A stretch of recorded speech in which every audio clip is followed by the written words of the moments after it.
Hello hello hello hello hello hello hello hello hello hello hello hello hello hello hello hello hello सबको नमस्कार है। गोड़ लागता नहीं ठीक बनू शुरू करल जाए।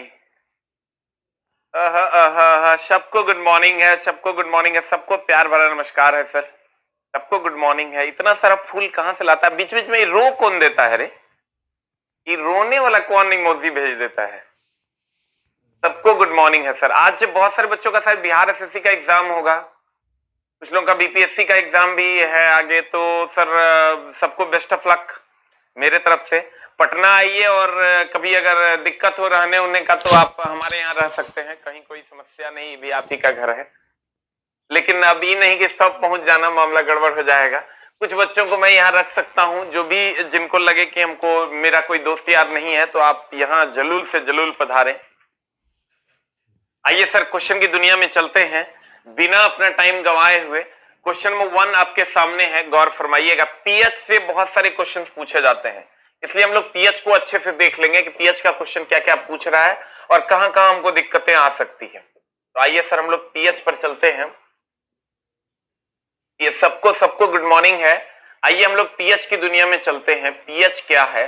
पीएच की अगर हम बात करें तो इसकी पीएच अम्लीयता और क्षारीयता को बताता है। ये अम्लीयता तथा क्षारीयता को बताता, क्षारीयता बताता, सब जानता।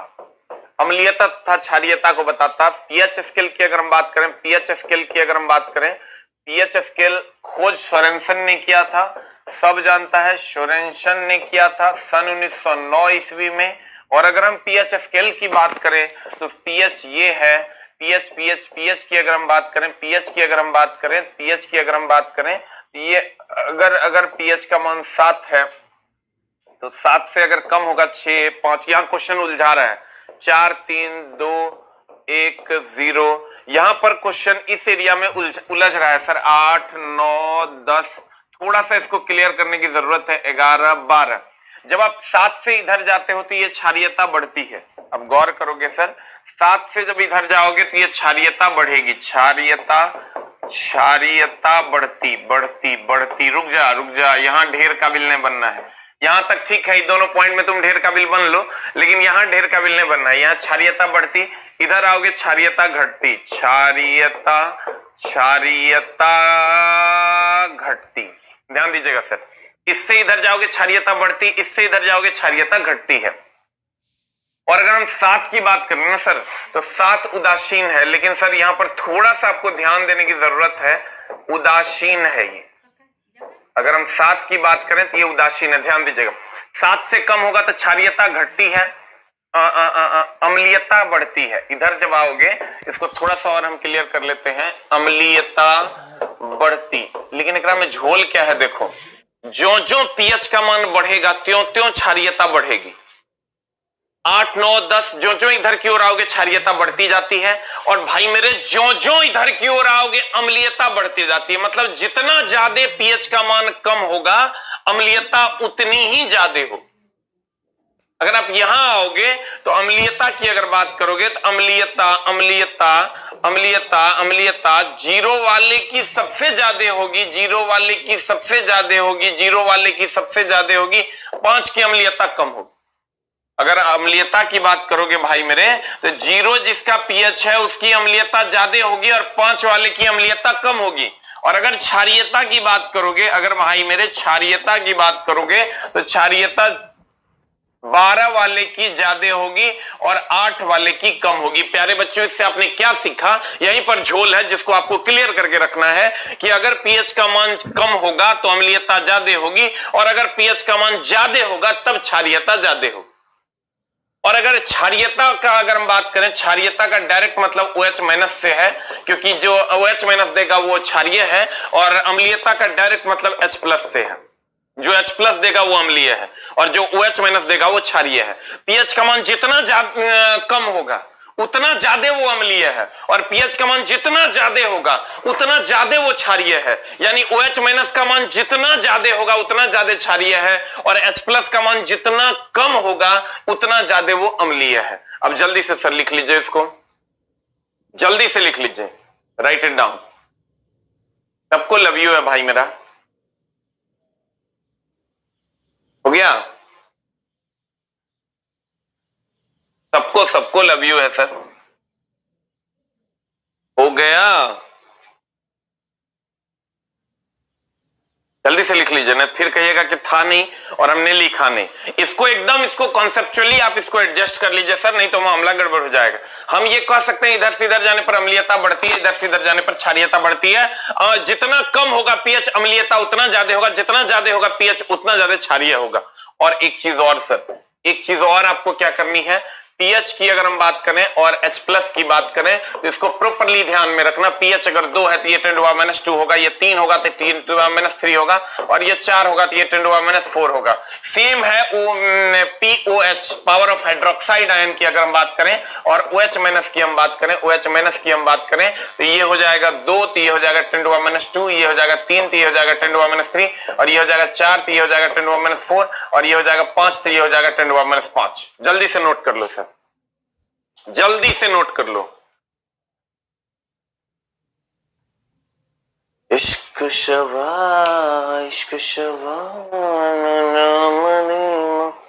एकदम खट से क्वेश्चन जैसे कहे H प्लस का मान 10⁻², तुम कहना पीएच का मान 2। अगर क्वेश्चन कहे 10⁻3 तुम कहना 3, अगर कहे 10⁻4 ये कहना 4। एक और रिलेशन याद कर लो, अगर तुमको पीएच और पीओएच में अगर मामला गड़बड़ा है तो तुम याद रखना, अगर पीएच बोले तो पीओएच बोले तो 14। अगर तुमको मान लो कि 10⁻² दिया हुआ और पीओएच मांग ले तो कहना 10⁻² है तो ये 2 है, 2 है तो यहाँ 2 रखेंगे, इस साइड जाएगा तो पीओएच 12 हो जाएगा। उससे भी नहीं हुआ अगर H plus into OH minus H plus into OH minus is equal to 10⁻⁻14 होता है, तो यहां सर आप जान लीजिए कि यहां अगर आपको H प्लस का मान दे दिया 10⁻², या 10⁻² रख देना, इसको इस साइड लेके चल जाना, OH माइनस निकल जाएगा। तो ये पूरे का पूरे खतरनाक टाइप का जो झोल है इसको आप शॉर्टकट में निकाल सकते हो एकदम आराम से। ये 2 होगा तो ये 10⁻² होगा, ये 3 होगा तो ये 10⁻3 होगा, और अगर ये 10⁻3 होगा तो ये 3 हो जाएगा। Right it down. हो गया? पीडीएफ मिला हुआ है सर, पीडीएफ गया हुआ है।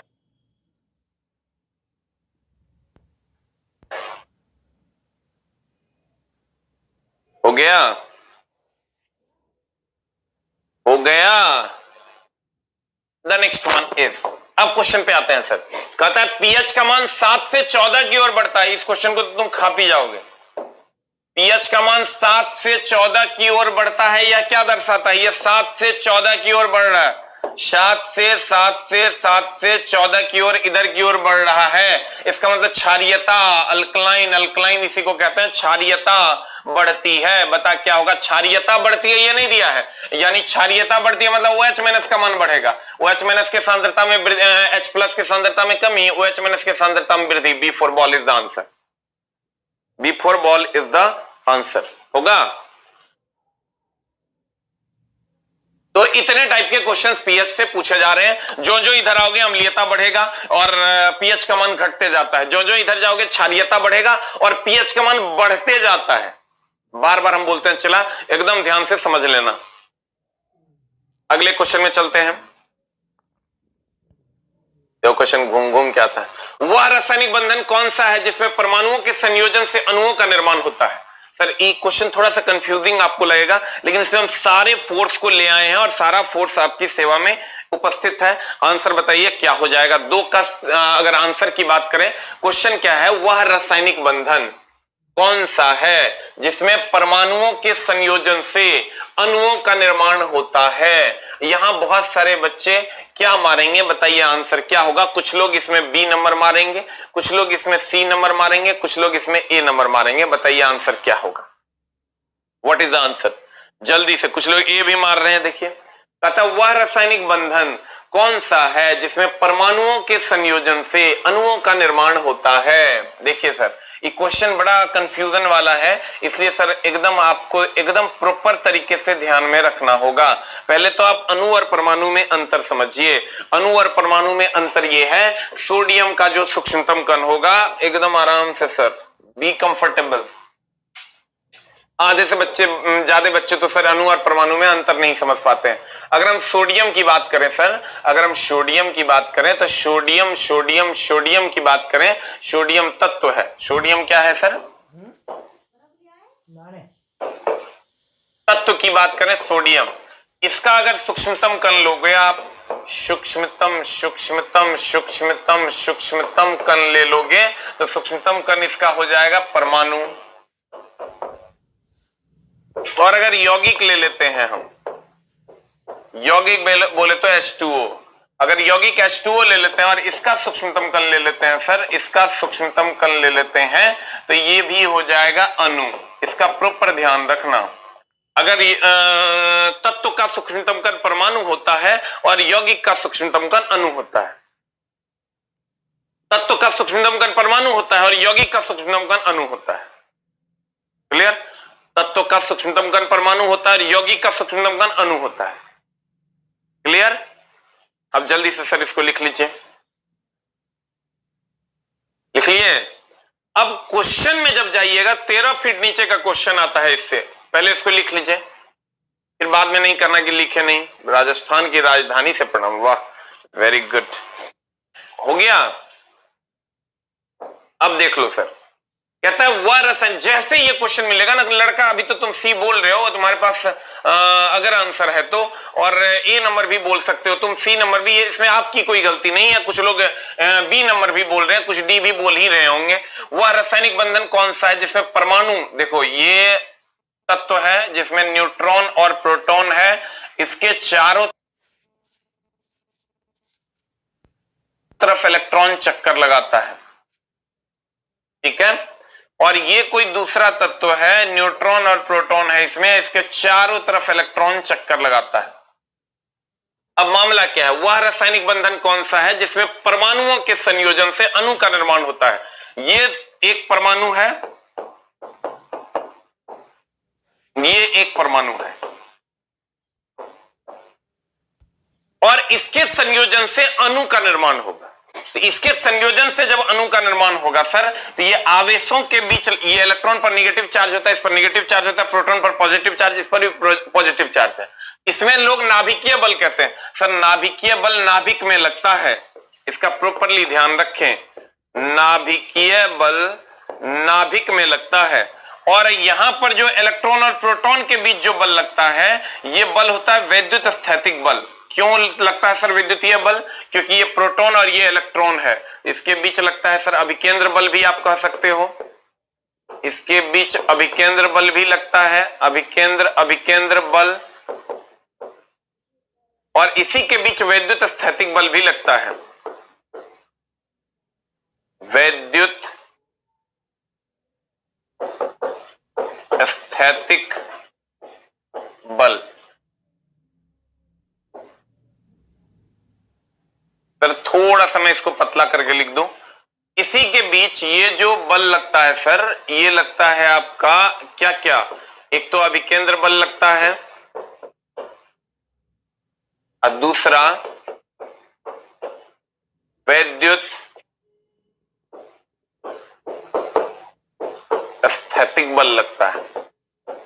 देखिए, इलेक्ट्रॉन और प्रोटॉन के बीच वैद्युत स्थैतिक बल लगता है, न्यूट्रॉन और नाभिक में केवल नाभिकीय बल लगता है, और अभिकेंद्र बल और विद्युत स्थैतिक बल यहां इलेक्ट्रॉन और प्रोटॉन के बीच लगता है। तो तुमको दो में से कोई एक आंसर देगा, एक देगा वैद्युत स्थैतिक बल, अगर देगा तो अभिकेंद्र बल नहीं देगा, अभिकेंद्र बल देगा तो वैद्युत स्थैतिक बल नहीं देगा। इसलिए अब बताओ आंसर क्या हो जाएगा? आंसर हो जाएगा सी फॉर कैट।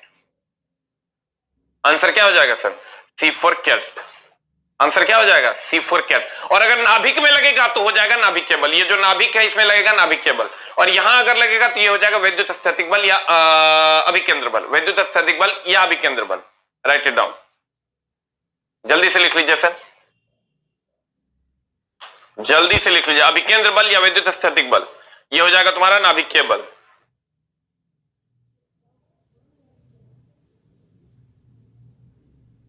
हो गया?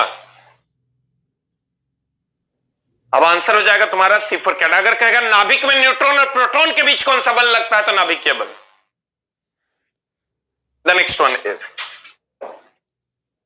अगले क्वेश्चन में चलते हैं। बहुत सारे लोग रो रहे हैं, क्या समस्या है भाई? ठंडी बीत रही है इसलिए रो रहे हो क्या? कितने लोगों को ऐसा लग रहा है कि इस ठंडी में हम लोग का शादी हो जाता तो ठीक रहता?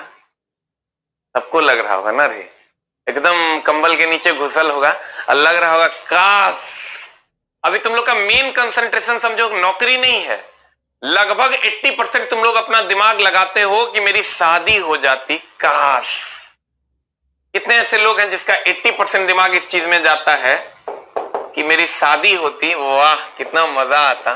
पूरे दिन में तुम 80% इसी के बारे में सोचते रहते हो, और जो लोग नहीं है वो 2 टाइप करेंगे। कितने लोग ऐसे हैं जो शादी के बारे में हमेशा सोचते रहते हो, नहीं भी चाहते हो फिर भी मन में ख्याल आते रहता है काश मेरी शादी हो जाती। जल्दी से 1 टाइप करो। और जो लोग नहीं चाहते मेरी शादी अभी नहीं हो वो 2 टाइप करो। दानवों, अरे दानवों, सब समझ रहे हैं हम। जो 2 भी टाइप करेगा वो भी समझ रहे हैं हम, जो 1 टाइप कर रहा है उसका तो समझ ही रहे हैं। एकदम भगवान तुम्हारी आत्मा को शांति देंगे, एकदम थोड़ा टेंशन लेने की जरूरत नहीं है। फिलहाल काम चलाओ। घर में पापा तो एकदम खुश हो जाते होंगे कि बेटा मेरा 6 बजे उठ जाता है, बाप रे कितना पढ़ाकू बेटा है मेरा। अरे दानवों, कहते हैं, गौर फरमाइएगा, कहते हैं एक तत्व के समस्थानिक। सर इससे बहुत सारे क्वेश्चंस पूछे जा रहे हैं, तुमको हम सारे क्वेश्चंस बता देते हैं। कोई भी तत्व है, चला कोई भी तत्व है, जैसे मान लो कि परमाणु संख्या उसकी A है, परमाणु संख्या अगर उसकी Z है, परमाणु संख्या को Z से डिनोट करते हैं। थोड़ा सा तत्व को इधर लिखते हैं। मान लो कोई तत्व है जिसकी परमाणु संख्या Z है और परमाणु भार A है। तो Z, सर Z अगर हम बात करें, Z परमाणु संख्या है, इसका प्रॉपरली ध्यान रखना, उल्टा मत कर देना। और A की अगर हम बात करें तो हम बोले थे द्रव्यमान संख्या या द्रव्यमान है, द्रव्यमान संख्या या द्रव्यमान है। तो सर मामला ये है या द्रव्यमान है, तो कहते हैं कि या भार है, एक के बात है। तो ये Z बराबर होता है प्रोटॉन के, यही बराबर होता है इलेक्ट्रॉन के। और अगर आपको न्यूट्रॉन निकालना है तो न्यूट्रॉन बराबर होता है A - Z। इतना पर सवाल खूब पूछा जाता है। तो तुम कहोगे सर मामला एकदम क्लियर, क्या क्या रखना है कि अगर समस्थानिक में कहेगा क्या समान होता है, तो लोग कहते हैं परमाणु संख्या समान होता है। परमाणु संख्या भी समान कह सकते हो, प्रोटॉन की संख्या भी समान कह सकते हो, लेकिन अगर प्रोटॉन और इलेक्ट्रॉन में कोई एक चुनने को मिले तो आंसर प्रोटॉन मारना, इलेक्ट्रॉन नहीं मारना, क्योंकि इलेक्ट्रॉन का त्याग या ग्रहण हो सकता है। जब इलेक्ट्रॉन त्याग और ग्रहण होता है तो वो बदल जाता है, अगर त्याग करेगा तो घट जाएगा, ग्रहण करेगा तो बढ़ जाएगा। इसलिए प्रॉपरली ये ध्यान रखना कि परमाणु संख्या बराबर होता है समस्थानिक में, प्रोटॉन की संख्या बराबर होता है, यही 2 में से कोई एक ऑप्शन रहेगा।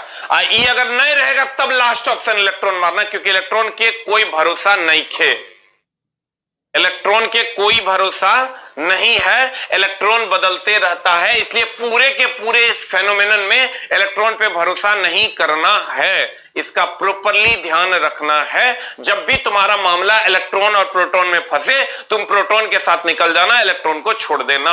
अब यहां आते हैं सर, किसी भी तत्व का अगर हम लेते हैं, जैसे तुमको कह दे सोडियम है 1123 है, तो तुमको कहे प्रोटॉन कितना, परमाणु संख्या कितना, कहे ना परमाणु संख्या 11, कहेगा प्रोटॉन कितना, कहना 11, कहेगा इलेक्ट्रॉन कितना, कहना 11, और कहेगा न्यूट्रॉन कितना, तो 23 में से 11 के लोग कितने, 11 दूनी 22, 21, 12। इस टाइप के क्वेश्चंस तुमको हर जगह मिलेंगे। खाली प्रॉपरली ध्यान ये रखना है कि इलेक्ट्रॉन बढ़ेगा कब और घटेगा कब। जब त्याग करेगा तो घट जाएगा, यानी अगर त्याग करेगा तो प्लस होगा, घट जाएगा, और ग्रहण करेगा तो माइनस होगा, बढ़ जाएगा। लेकिन सर यहां पर समस्थानिक में खाली ये ध्यान रखना कि ये प्रोटॉन की संख्या जो है, केवल प्रोटॉन की संख्या पर विश्वास करना है, इलेक्ट्रॉन की संख्या पर विश्वास नहीं करना है। ठीक है, अब क्वेश्चन में अगर हम आते हैं तो एकदम कुछ नहीं करना है, जो परमाणु संख्या होगा वही प्रोटॉन होगा, वही इलेक्ट्रॉन होगा, और अगर न्यूट्रॉन की संख्या होगा तो परमाणु भार में से परमाणु संख्या को घटा देना है, तुम्हारा आंसर आ जाएगा। इस टाइप के बहुत सारे क्वेश्चन पूछे जा रहे हैं। कहते हैं नेक्स्ट, आ जाओ इधर। एक तत्व के समस्थानिक में द्रव्यमान संख्या 298 है, और यदि इसके नाभिक में इतना न्यूट्रॉन है। उल्टा कर दिया यहाँ क्वेश्चन ने यहाँ क्या उल्टा कर दिया है सर? हमको पता है कि कोई तत्व है, मान लो कोई तत्व है और उसकी परमाणु संख्या Z है, उसका परमाणु भार A है, तो न्यूट्रॉन की संख्या अगर हम निकालते हैं तो Z - A हो जाएगा। न्यूट्रॉन की संख्या अगर हम निकालते हैं तो Z - A हो जाएगा, Z - A हो जाएगा। यहां तुमको क्वेश्चन में दे दिया है Z क्या है सर? परमाणु संख्या है, और ये क्या है? परमाणु भार है, N न्यूट्रॉन है। क्वेश्चन दे दिया द्रव्यमान संख्या 298 है, यानी द्रव्यमान संख्या तुमको दे दिया 298, यानी A का वैल्यू। और यदि नाभिक में इतना न्यूट्रॉन है, यानी न्यूट्रॉन की संख्या तुमको दे दिया 188, 188। तो कह रहा है इसकी परमाणु संख्या क्या हो जाएगी, Z is equal to what, ये क्वेश्चन में पूछ रहा है। क्वेश्चन को थोड़ा सा उल्टा किया है और कुछ नहीं किया है सर। क्वेश्चन आपको ऑलरेडी दिख रहा होगा तो पता चल रहा होगा अब कि क्वेश्चन क्या कह रहा है। कहता है एक तत्व के समस्थानिक में द्रव्यमान संख्या 298 है, द्रव्यमान संख्या हमने 298 दे दिया। यदि इसके नाभिक में 188 न्यूट्रॉन है, ये 188 न्यूट्रॉन है, तो कह रहा है इसकी परमाणु संख्या Z बराबर व्हाट हो जाएगी। तो सर इसको जल्दी से सॉल्व कर लो। Z इज इक्वल टू हो जाएगा 188 प्लस 298 और इसको जोड़ लो घटा लो, आंसर ले आओ। 8 8 16 के 6 कितने आता है आंसर, जल्दी से बता दो। What is the answer, D number answer आता है। आंसर आता है डी नंबर। अरे आंसर बता की होगा, 3 का आंसर बता। 110। कहां पर मिस्टेक है देखो, 110 आ रहा है। एक बार फिर, एक तत्व के समस्थानिक में द्रव्यमान संख्या 298 है, तो द्रव्यमान संख्या उल्टा हमने लिख दिया सर, उल्टा हम ही ने लिख दिया है, गौर फरमाइएगा, उल्टा हमने लिखा है सर। और एकदम आराम से सर, ये न्यूट्रॉन जो होता है ये A-Z होगा। न्यूट्रॉन A-Z, परमाणु भार में से परमाणु संख्या ने घटाएंगे रे। न्यूट्रॉन दे दिया है 188। देखो मतलब कहने का समझ रहा है, जब हम गुरुजी इतना जानकारी रखते हैं फिर भी प्रॉब्लम हुई क्या चीज में, जोड़ घटाव में। हमको लगता है जोड़ घटाव में अगर प्रॉब्लम हो गई तो 298 आप प्लस 188 कर दो तो कितना आता है, 8 8 16 और 9 8 17, 9 8 17 1 18 और 2 1 3 1 4, 486 आ जाएगा। हमको लगता है तुम 488 मार के निकल जाएगा, मामला गड़बड़ा देगा और मामला एकदम गड़बड़ होगा, क्योंकि जो सबसे आसान है उसी में फंसता है। जो सबसे आसान है चला उकरे में लोग फंसता है। एकदम आराम से न्यूट्रॉन इतना दिया हुआ है, द्रव्यमान संख्या दे दिया तुमको, द्रव्यमान संख्या कितना दिया है, ए 298, ये ले लो 298 अब माइनस Z, तब हो जाएगा तुम्हारा Z इस साइड आएगा और तब हो जाएगा 298 अब माइनस 188 इज इक्वल टू 110। आप अभी नहीं फंसे सर, लेकिन एग्जाम हॉल में जब 60% ब्रेन कंफ्यूज रहता है तब बहुत ज्यादा मामला गड़बड़ होता है और वहां पर आप फंस जाती हो। अगर वहां पर फंसोगे तब पता चलेगा कि सर रियल में मामला क्या है। एकदम जोड़ घटाव में लोग फंसता है सर। एग्जाम हॉल में आप जाके देखो ना, एग्जाम हॉल में जोड़ घटाव में फंसना है, लेकिन उसके लिए आपको अब नहीं फंसना है अब, क्योंकि अब आप मैच्योर हो चुके हैं, अब सारी चीजें आपके सामने हैं। मैग्नीशियम की परमाणु संख्या 12, इसकी संयोजकता कितनी होगी सर? देखिए किसी की भी संयोजकता अगर हो 1 2 3 4, अगर संयोजी इलेक्ट्रॉन आपको निकालने आता तो पहले सर संयोजी इलेक्ट्रॉन और कोर इलेक्ट्रॉन सीख लीजिए और तब संयोजकता सीख लीजिएगा, इसके खानदान का सारा काम हो जाएगा। जैसे सर आपको 2 8 8 ध्यान दीजिएगा पे, अगर आपको या 2 8 पे, अगर आपको 2 8 8 पे इलेक्ट्रॉनिक कॉन्फ़िगरेशन अगर आपको निकालने आ जाता है, जैसे सोडियम 11 है, सोडियम 11 है तो 2 8 3 हो जाएगा, 2 8 1 हो जाएगा, तो 8 2 10 1 11, इसी पर बैठा देना है खाली। 2 एकरा दे दिया, 8 एकरा दे दिया, जब बच गया एकरा दे देंगे। फिर आ जाओ तुम क्लोरीन पे, क्लोरीन होता है 17, तो ये कैसे करेंगे, 2 8 7, 2 एकरा दिए, 8 एकरा दिए 10 और 7 एकरा दिए 17। यहां पर अगर संयोजी इलेक्ट्रॉन निकालोगे चला तो संयोजी इलेक्ट्रॉन की संख्या और संयोजकता अगर बात करोगे, संयोजी इलेक्ट्रॉन संयोजी इलेक्ट्रॉन एक होता है संयोजकता, दोनों अलग अलग है। संयोजी इलेक्ट्रॉन बाह्यतम कक्षा में उपस्थित इलेक्ट्रॉन होता है, तो बाह्यतम कक्षा में कितना है 1 और यहां कितना है 7, और संयोजकता अगर निकालोगे तो 1 2 3 4 होगा तो वही संयोजकता हो जाएगा। लेकिन अगर 5 6 7 8 होगा तो 8 में से घटा देंगे, तो 8 में से घटा देंगे तो 8 - 7 इज इक्वल टू 1 हो जाएगा। ध्यान देना, अगर 1 2 3 4 होगा तो संयोजी इलेक्ट्रॉन ही संयोजकता होगा, और अगर 5 6 7 8 होगा तो 8 में से घटा देंगे वही संयोजकता होगा। जैसे एक और ले लेते हैं सर, एक और ले लेते हैं, एकदम आराम सीखने की कोशिश करना। Mg12 ये होता है 2 8 10 2 12, तो 2 8 10 2 12 संयोजी इलेक्ट्रॉन की संख्या 2 हो गई। अब संयोजकता की अगर बात करोगे तो संयोजकता हो जाएगा 2, क्योंकि 1 2 3 4 होगा तो जो संयोजी इलेक्ट्रॉन होगा वही संयोजकता हो। तो जल्दी से इसको लिख लो। अगर आपने पढ़ा है सर संयोजी इलेक्ट्रॉन और संयोजकता तो आपको पता होना चाहिए कि संयोजी इलेक्ट्रॉन अगर 2 8 1 है तो संयोजी इलेक्ट्रॉन की संख्या 1 हो गई और संयोजकता भी 1 हो गई। सर सीधी बात, नो बकवास, सिर्फ और सिर्फ पढ़ाई, क्योंकि अभी आपका एकमात्र मकसद है पढ़ाई।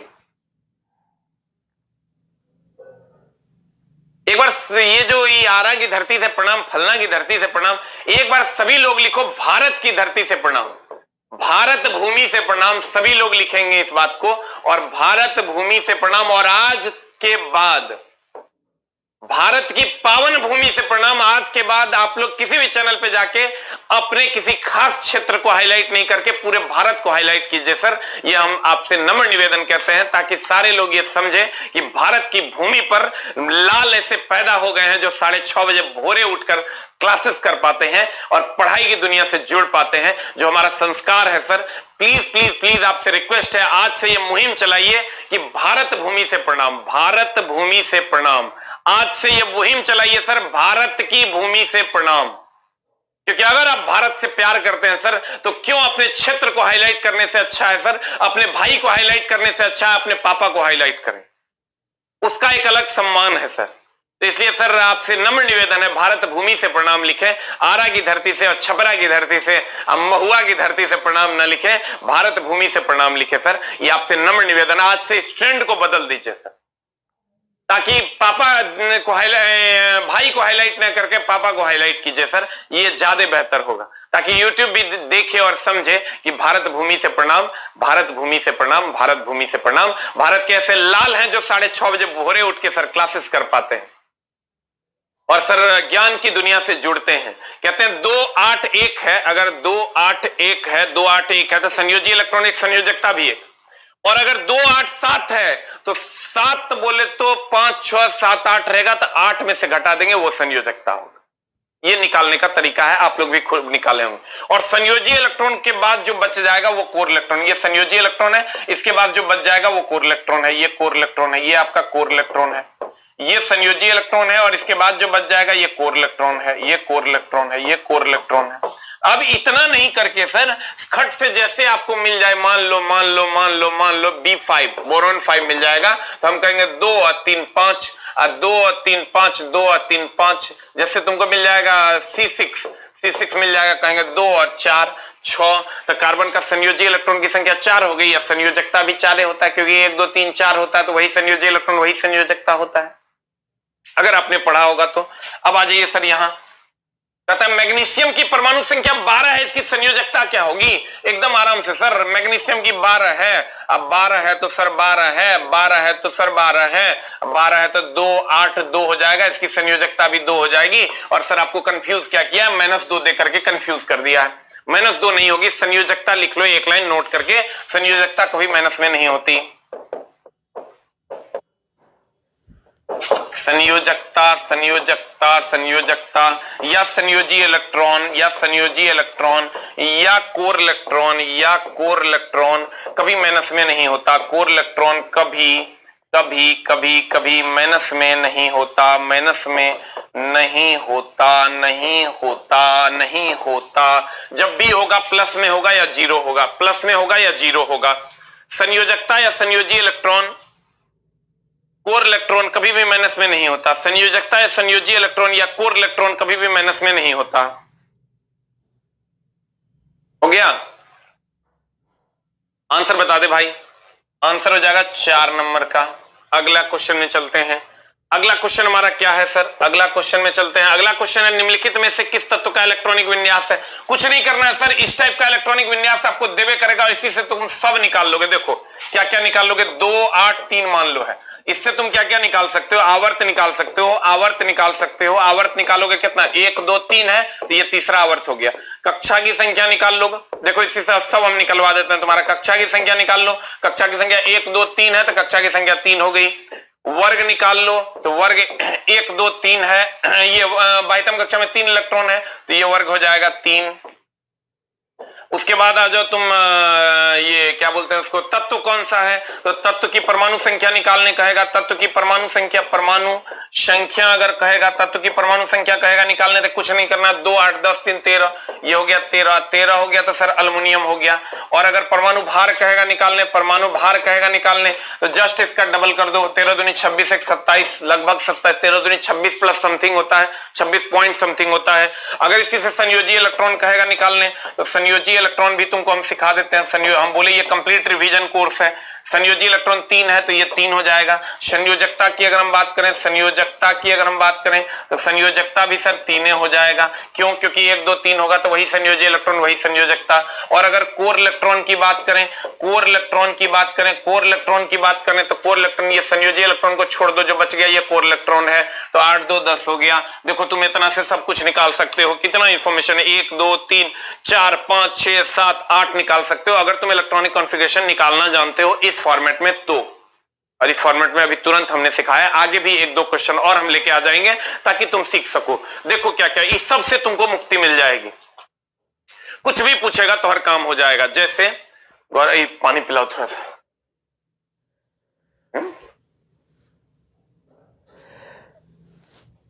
देखिए अगर हम बात करें सर एकदम आराम से, तो कहते हैं आवर्त की संख्या 1 2 3 हो गया आवर्त, जाएगो रहेगा 1 2 3 तो 3 आवर्त, कक्षा भी हो गया 1 2 3 3 कक्षा। ये अंतिम कक्षा में जितना इलेक्ट्रॉन होगा वही वर्ग हो जाएगा, ये तीसरा हो जाएगा। परमाणु संख्या जोड़ना है, 2 8 10 3 13, 13 हो गया, 13 अल्युमिनियम का होता है। परमाणु भार इसका ठीक डबल होता है, 13 दूनी 26 1 27। संयोजी इलेक्ट्रॉन जो बाह्यतम कक्षा में इलेक्ट्रॉन होता है वो संयोजी इलेक्ट्रॉन होता है। संयोजकता 1 2 3 होगा तो वही संयोजकता हो जाएगा, तो वही संयोजकता हो गया। और कोर इलेक्ट्रॉन होता है, संयोजी इलेक्ट्रॉन को छोड़ के जो बच गया वो कोर इलेक्ट्रॉन होता है। 8 2 10 आंसर। किसी को भी बना दो सर, आपका काम हो जाएगा। 1 2 3 4 5 6 7 8 क्वेश्चन तुम्हारा बन जाएगा। देखो किसी और का भी ले लेते हैं। Let us take another. सीखो, अब तुम्हारा समय खत्म हो चुका है। मैग्नीशियम ले लो 12, जब भी देगा 20 के अंदर ही देगा। 2 8 2 है तो 2 8 2 है, चला तो बता की हो जाएगा। 2 8 2 है, चलो इसको हटा देते हैं, इसको खा जाते हैं, इसको भी खा जाते हैं, और सारे वैल्यूज तुम फिर से समझ जाओगे। 2 8 2 है, 2 8 2 है तो क्या करेंगे, चला आवर्त की संख्या 1 2 3 तीसरे आवर्त में है। आवर्त की संख्या 1 2 3 तो तीसरे आवर्त में है। कक्षा की संख्या 1 2 3 है, तीसरी कक्षा है, 3 कक्षाएं हैं इसमें। वर्ग की बात करोगे तो 2 है तो ये सेकंड में है। और अगर तत्व के परमाणु संख्या की बात करो 8 2 10 2 12 हो गया, इसका जस्ट डबल हो जाएगा 24। संयोजी इलेक्ट्रॉन की बात करोगे जो बाह्यतम कक्षा में वही संयोजी इलेक्ट्रॉन है। संयोजकता की बात करोगे, संयोजकता जो सर 1 2 3 4 होगा तो वही संयोजकता हो जाएगा। और कोर इलेक्ट्रॉन की बात करोगे तो 8 2 10 ये कोर इलेक्ट्रॉन है। आंसर। कुछ भी सर तुम कर सकते हो। यस सर, भारत की भूमि से प्रणाम। आप लोग किसी भी चैनल पे पढ़ते हैं सर, तो सर अगर आप अपने पापा से ज्यादा अपने दादाजी से प्यार करते हैं तो लिखिए भारत की भूमि से प्रणाम। भारत की एक अलग गरिमा है सर, लिखते ही रोंगटे खड़े हो जाते हैं, क्योंकि हम सर उस भूमि से हैं। हमारी एक एक मिट्टी सर भारत की ऋणी है, हमारे एक एक कण जो है शरीर के वो भारत के ऋणी है। इसलिए सर भारत भूमि से प्रणाम लिखिए सर, ताकि हम भारत के गौरव को और बढ़ा सकें। अभी सर एक सर्वे में देखा गया है कि सबसे ज्यादा बच्चे ऑनलाइन प्लेटफॉर्म पे पूरे वर्ल्ड में, भारत में सबसे ज्यादा बच्चे ऑनलाइन प्लेटफॉर्म पर आकर पढ़ रहे हैं। और ये गरिमा हम लोगों को बनाए रखना है, ताकि लोग हमें ये मूर्ख ना समझें कि हम भी डिजिटलाइज हो गए हैं और हम भी सर एक डिजिटल भारत की ओर बढ़ रहे हैं। अभी तो थोड़ा सा ऑप्टिकल फाइबर को आ जाने दीजिए सर, भारत का पूर्ण डिजिटलाइजेशन होगा। आते हैं सर अगले क्वेश्चन की ओर। इस सर बच्चों को नहीं समझ में आता, बच्चा को लगता है और ये तो हम कर ही देंगे, 2 8 10 3 13 दैट इज एल्युमिनियम। सर नहीं, मेरा मकसद ये रहता है कि इस क्वेश्चन की मदद से 1 2 3 4 5 6 7 8 क्वेश्चन आपको बता दें, और इससे ज्यादा क्वेश्चंस नहीं है इस इलेक्ट्रॉनिक कॉन्फ़िगरेशन पे। जब आप पढ़ोगे तो आपको पता चलेगा। आवा हो राजा, अगले क्वेश्चन की ओर। एक्टिनाइट्स यहां पर चला एकदम गड़बड़ है। जो भी पीरियोडिक टेबल अवेलेबल है, मैंने अपने बुक में रियल में जो रियल पीरियोडिक टेबल है वो डाला है। पीरियोडिक टेबल बहुत जगहों पर गड़बड़ छापा हुआ है। मामला क्या है देखो, ई पीरियोडिक टेबल की अगर बात करोगे, लेंथेनम यहां से निकला नहीं है, लेंथेनम यही है, एक्टिनाइड यही है। और ये जो पीरियोडिक टेबल स्टार्ट होता है ये सीरियम से स्टार्ट होता है, ये थोरियम से स्टार्ट होता है। ये सीरियम से स्टार्ट होता है, ये थोरियम से स्टार्ट होता है, और लेंथेनाइड सीरीज जो है वो सीरियम से स्टार्ट होकर ल्यूटेटियम पर खत्म होता है, और एक्टिनाइड सीरीज थोरियम से स्टार्ट होकर लॉरेंसियम पर खत्म होता है। इसका प्रॉपर ध्यान रखना, नहीं तो मामला फंस जाएगा। लेंथेनाइड सीरीज 58 से स्टार्ट होकर 71 पर खत्म होता है, और एक्टिनाइड सीरीज 90 से स्टार्ट होकर 103 पर खत्म होता है। अब यहां क्वेश्चन कहेगा एक्टिनाइड के परमाणिक संख्या, एक्टिनाइडों की परमाणिक संख्या। लड़का इसमें क्या करता है, एक्टिनाइड जैसे बोलता है 89 से 103 कर देता। नहीं सर, ये 90 से 103 है, और देखो तुम गौर से 89 से 102 भी एक ऑप्शन दिया हुआ है, इसलिए आंसर 90 से 103 होगा।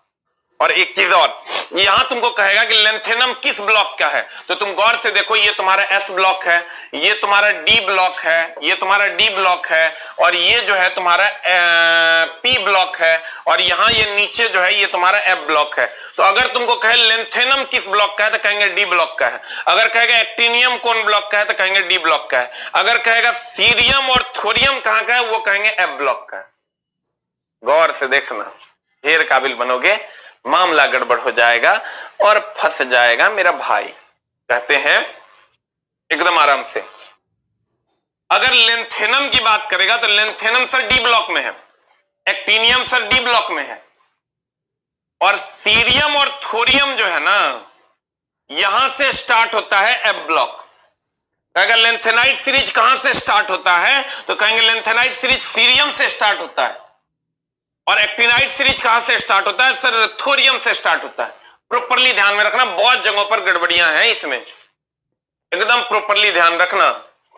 आंसर बता क्या हो जाएगा, डी फॉर डॉग हो जाएगा, ए फॉर एप्पल नहीं मार देना, पहले में ये आंसर दे दिया गया है। अगले क्वेश्चन पे चलते हैं। द नेक्स्ट क्वेश्चन इज, अगला क्वेश्चन आपके सामने ये रहा। कहते हैं ये विस्थापन अभिक्रिया से खूब क्वेश्चन पूछ रहा है, इसको भी सर देख लो एक बार, शॉर्ट रिवीजन हम लोग कर ही लेते हैं। सर ए और बी अगर आपस में जुट गया और ए बी का निर्माण कर दिया, कल भी ये क्वेश्चन मैंने लाया था, इसलिए कि सर क्वेश्चन में बहुत ज्यादा तगड़े कॉन्सेप्ट के साथ पूछा जा रहा है। ये संयोजन है, और अगर ए बी टूटकर ए प्लस बी में बिखर गया तो ये वियोजन है, ये वियोजन है या अपघटन है, या अपघटन है या अपघटन है। और अगर सर ए बी, ध्यान देना, अगर A B plus C D हुआ तो सर अगर ए बी और सी डी अभिक्रिया किया, या यूं कहें हम सर ए बी या प्लस सी अगर अभिक्रिया करता है और ए सी प्लस बी बना देता है, इसको हम एकल विस्थापन कहते हैं। इसको हम सर एकल विस्थापन कहते हैं, एकल विस्थापन कहते हैं। और अगर ए बी, रुक जा समझा देते हैं हम, A B plus C D है और ये बना देता है A C plus B D, इसको हम द्विविस्थापन कहते हैं, इसको हम द्विविस्थापन कहते हैं। सर ध्यान देना, यहां पर क्वेश्चन तुमको कहां कहां फंसा लेगा उसकी बात करते हैं। अगर ए और बी आपस में जुड़कर ए बी बना देगा, इसको संयोजन अभिक्रिया कहते हैं, और अगर ए बी टूट के ए और बी बना देगा तो इसे वियोजन या अपघटन अभिक्रिया कहते हैं, क्योंकि ये टूट गया है। चलो यहां तक तो सही था। या दहन अभिक्रिया जकरा में उष्मा निकलेगा उसे देगा तो उष्मा छेपी, और जो उष्मा लेगा उष्मा शोषी, ये तो जानता होगा, जो उष्मा लेगा उष्मा शोषी, जो देगा उष्मा छेपी, जो देगा उष्मा छेपी। इंग्लिश में एक्सोथर्मिक इंडोथर्मिक, एक्सोथर्मिक जो देगा, इंडोथर्मिक जो इन करेगा मतलब लेगा। अब ध्यान से देखना, अगर ए और बी आपस में जुड़ा, ए बी का निर्माण किया, ये संयोजन अभिक्रिया है, और ए बी जो है टूट गया ए और बी में, तो इसको वियोजन या अपघटन अभिक्रिया कहते हैं। और यहां से ए बी प्लस सी है तो देखो बी के जगह पर खाली सी आ गया तो ए सी हो गया, और सी के जगह बी आ गया, यहाँ ए सी प्लस बी हो गया। यहां आओगे A B plus C D है तो A B plus C D है तो बी के जगह पर यहाँ सी आ गया, और यहाँ सी के जगह पर बी आ गया। तो ये द्विविस्थापन, चूंकि दो को विस्थापित हुआ द्विविस्थापन, एक को विस्थापित हुआ खाली बी हटा है, एकल विस्थापन। ध्यान ये देना चला, कभी कभी क्या करता है ना, इस टाइप के रिएक्शंस दे देगा, आप कहेगा ये कौन सा अभिक्रिया है, एगो दिया विस्थापन अभिक्रिया, एगो दिया द्विविस्थापन अभिक्रिया। तो सर तुमको ये प्रॉपरली ध्यान रखना है कि ये द्विविस्थापन अभिक्रिया होगा। अगर द्विविस्थापन नहीं होगा तब विस्थापन मारना, क्योंकि डायरेक्ट ऑप्शन अगर विस्थापन मार देते तो वो एकल भी तो हो सकता है। फिर से समझो, चला रे, हम जब देखते हैं तो भारत की पावन भूमि से नमस्कार, एक लाइन का बात समझ लीजिए, क्वेश्चन जो सबसे आसान है फंसना वहां भी सबसे ज्यादा है, जो टफ है वहां तो फंसना ही फंसना है, जो सबसे आसान है वहां भी फंसना ही फंसना है, उसको कोई रोक नहीं सकता। तुम जितना काबिल बनोगे ऑप्शन उतना ज्यादा काबिल बना के अगर नहीं फंसाएगा तो सारे बच्चे 100 में 100 लेके आएंगे। मैं बार बार बोलता हूं सर, मार्क्स चाहिए, नहीं होगा गड़बड़ हो जाएगा। 1 नंबर 0.2 नंबर से भी अगर आप लैग करते हो तो जिंदगी भर फिर 4 साल तक आपको पढ़ना पड़ जाएगा। इसलिए सर आप बिलीव कीजिए, अपने दिमाग को शांत कीजिए और हमेशा सीखने की प्रवृत्ति अपने अंदर लाइए, तभी आप कुछ कर पाओगे। ध्यान देना सर। कहता देखते देखते बाथरूम भी कर रहे हैं, बहुत अच्छा बात है। हग भी लो और देख भी लो, ठीक ना। एकदम सड़ेल आदमी सब है, 5 बजे कहीं नहीं उठता है रे दानवों। ठीक है कोई बात नहीं, एकदम हगते मुत्ते हरि का नाम लो और एसके झा का वीडियो देखो तो हर काम हो जाएगा। कैमरा ऑफ हो गया, जल्दी से कैमरा लगाइए चार्ज में। 1 मिनट आ रहा है कैमरा, 1 मिनट आ गया। देखो कहते हैं सर अगर इसमें तुमको ये इक्वेशन दे दे और विस्थापन भी दे दे और द्विविस्थापन भी दे दे, आंसर द्विविस्थापन मारना। अगर यही इक्वेशन दे दे और एक विस्थापन भी दे दे और विस्थापन भी दे दे, आंसर एकल विस्थापन मारना, नहीं रहेगा तब विस्थापन मारना। अब क्वेश्चन में जाने दो। उष्मा अगर देगा तो उष्मा क्षेपी और उष्मा लेगा तो उष्मा शोषी। अब आने दो इधर, क्वेश्चन नंबर इधर कहता है Fe प्लस CuSO4, ये FeSO4 प्लस Cu तो एक गुण विस्थापित हुआ, ये SO4 आके यहां जुट गया, एगो विस्थापित हुआ तो सर इसको हम प्रतिस्थ अपघटन कहते हैं। नहीं सर, योगात्मक जुड़ा भी नहीं है सर, दहन भी नहीं है, प्रतिस्थापन को ही विस्थापन, देखो कितना वर्ड चेंज कर करके देता है, प्रतिस्थापन को ही विस्थापन कहते हैं। लेकिन अगर इसका एक ऑप्शन रहता एकल विस्थापन, हम थोड़ा सब जगह से बचाने की कोशिश करेंगे, जितना मेरे पास सर नॉलेज है कोशिश करेंगे तुम तक पहुंचा दें। एकल विस्थापन और एक ऑप्शन रहता विस्थापन या प्रतिस्थापन, जो भी आप कह दीजिए। तो यहां से आंसर हो जाएगा सर, जब दी गई अभिक्रिया निम्न में से किसका उदाहरण है तो आंसर मारेंगे सर एकल विस्थापन। इन नहीं रहता तब सेकंड आंसर मारते विस्थापन। फंसाया है बोर्ड ने यहां पर भी। अरे सर ये ABCD बड़ा करना आसान है, हम क्या कहते हैं तुम खूब पढ़ लो, खूब बढ़िया से पढ़ लो, 70.2 मेरिट जाएगा और 70 नंबर आपको होगा, तब पता चलेगा एक क्वेश्चन की अहमियत, ठीक ना। इसलिए भाई मेरे, सोना मेरे, खूब मन लगा के पढ़िए। क्वेश्चन नंबर नेक्स्ट, निम्न में से कौन सा मिश्र धातु में टीन होता है।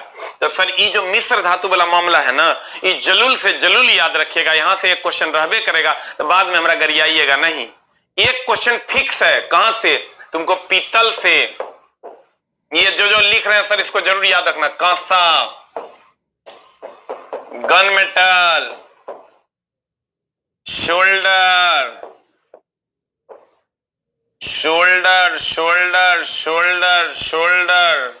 उसके बाद जर्मन सिल्वर। ज्यादा चांस रहता है पीतल या कांसा में से कोई एक पूछने का, लेकिन शोल्डर से एकदम महा VBI, सीसा प्लस टीन का मिश्रण, PB प्लस SN का मिश्रण होता है, ये एकदम महा VBI। सीसा और टीन का मिश्रण होता है, सर इसका ये भी पूछता है, ये हो जाता है तुम्हारा 63% और ये हो जाता है तुम्हारा 37%, लेकिन परसेंटेज नहीं के बराबर पूछता है, इसलिए याद करने की जरूरत नहीं। अगर पूछ दिया तो, जब अगर पूछेगा भी ना सर तो 63-37 याद रखना, जब भी पूछेगा सर शोल्डर का ही पूछता है, बाकी किसी का नहीं पूछता है। पीतल, कांसा, gun metal, solder, German silver, इसमें 3 को वेरी इंपॉर्टेंट,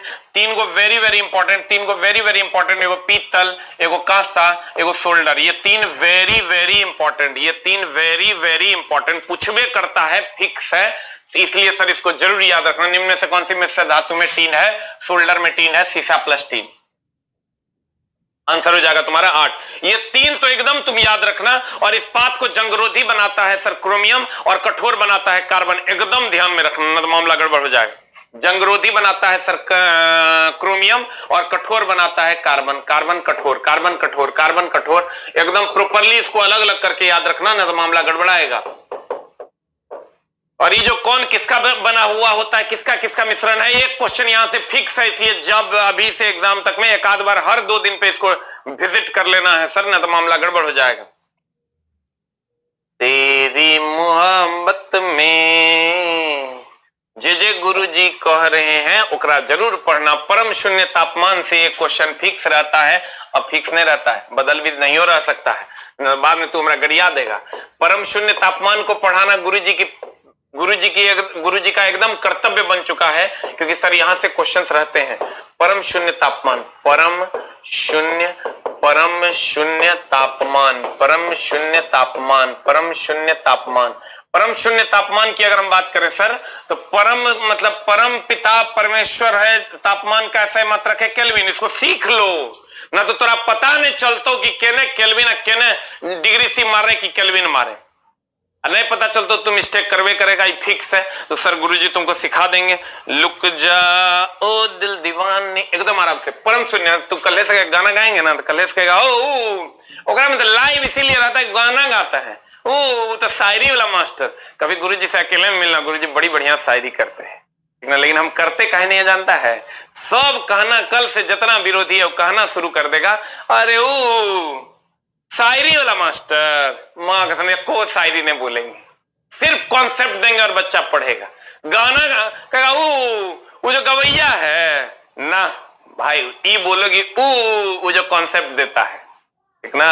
हम ये अपने आप को स्टेबलाइज कर देंगे, चला ना गवैया है ना शायर है, इसीलिए को हमरा आता है लेकिन हम बोलते नहीं है। इसलिए नहीं बोलते हैं, ये तुम ही लोग कल होके जो है ना ये बात का हवा उड़ाने में उसकी मदद कर देगा। ये नहीं कहेगा कि नहीं गुरु जी के पास कॉन्सेप्ट बहुत बड़े, कभी हमसे मिलो माँ कसम शायरी कुमार विश्वास है वो सब जो तू देखता है ना वो सब फेल है हमारा आगे, लेकिन गुरु जी करते नहीं है। कहता है परम शून्य तापमान, ये सब बुढ़ारी में करेंगे, चला जब धिया पुता भगा देगा लतिया के तब स्टेशन यही सब काम करेंगे, करते जाएंगे, पैसा मांगते जाएंगे, तुम लोग 200 टका देना एक बार में। परम शून्य तापमान की अगर हम बात करें तो चला परम पिता परमेश्वर है तापमान, ई तोरा ढेर काबिल जेकरा में बनेगा वो ढेर फंसेगा। परम पिता परमेश्वर तापमान का सही मात्रक केल्विन है। परम पिता परमेश्वर तापमान का सही मात्रक केल्विन है। परम पिता परमेश्वर तापमान का सही मात्रक केल्विन है। क्या है? केल्विन है। इसीलिए कहते हैं परम जब ये लग गया इसका मतलब तापमान का सही मात्रक के होगा, और उसके पिछवाड़े में 0 लगा तो परम पिता परम शून्य तापमान हो गया। जब भी होगा परम शून्य तापमान 0 केल्विन होगा, और इसको डिग्री सी में बदलोगे तो -273 डिग्री सी होगा। अब एक झोल करके की पूछा है, ये पूछता है इसमें कि 0 से 273 कोम, एकरे लिखता है, देखो एकरा लिखेगा 0 से 273 डिग्री सी कोम। ये क्या बात ना है रे, ऐसा झोल में तोरा फंसाएगा, तुम सोच नहीं सकती है जाने मन, मामला एकदम गड़बड़ है। -2, जैसे हम कहते हैं -10 टका, -10 टका मतलब 0 से 10 टका कम, वैसे ही -273 डिग्री सी ये हो गया 0 से 273 कम। अगर हम कहते हैं -10 टका मतलब 0 से 10 टका कम, अगर हम कहते हैं -273 डिग्री सी तो हम कहेंगे 0 से 273 डिग्री सी कम। हो जान नहीं, देखो 1 minute hold down, hold down. इसको इसके बारे में 100 क्वेश्चन पूछता है। इसको हम कहते हैं इस पर यह संसार का सबसे न्यूनतम तापमान है, इससे न्यूनतम तापमान संभव नहीं है। यह संसार का सबसे न्यूनतम तापमान है, सबसे न्यूनतम तापमान है, न्यूनतम तापमान है, इससे न्यूनतम तापमान नहीं है। सर सबसे न्यूनतम तापमान, इस पर गैसों की गतिज ऊर्जा शून्य हो जाती है, इस पर गैसों की गतिज ऊर्जा शून्य हो जाती है, गतिज ऊर्जा शून्य हो जाती, इस पर गैसों की गतिज ऊर्जा शून्य, गैसों की गतिज ऊर्जा शून्य हो जाती। जल्दी से लिख लो, इतना क्वेश्चन इस वैरायटी में तुमको अवेलेबल मिलेगा। देखता शादी करने का मन है क्या? एकदम मन है हमारा, हो नहीं रहा है, कोई नहीं पूछ रहा है। चला ऊपर से दादी चली गई है अभी तो सब एकदम शोक में डूबा हुआ है। गुरु जी के ब्याह के बारे में अभी ठंडी भी गया। एक शायरी बोले, हाँ हाँ कल शुरू कर देगा उस शायरी वाला मास्टर, तब काम नहीं होगा। आज जे लेट से आता है ना, वो दानव है। कहीं ना कहीं तुम अपने मम्मी पापा का ऋण नहीं उतारना चाहता है। मानता हूं हमरा की जा रहा है। तब वही लड़का कमेंट्स करेगा, हाँ सर ये बहुत गलती बात है, वीडियो आप काहे नहीं रहने देते हैं। अरे दानव तू उठेगा नहीं, अब वीडियो काहे नहीं रहने देते हैं। एक को वीडियो अब नहीं रहेगा, सिर्फ और सिर्फ लाइक पढ़ेगा। एकदम टाइम से संस्कारी तरीके से मुंह हाथ धो के बैठ जाना है। कहते हैं परम शून्य तापमान का ये क्वेश्चन तुमको मिलेगा, तो आप सर यहां आ जाओ। कहते हैं कि परम शून्य तापमान को दर्शाता है 0 से 273 डिग्री सी कॉम, यानी हो गया -273 डिग्री सी। आ जाइए सर अगले क्वेश्चन की ओर।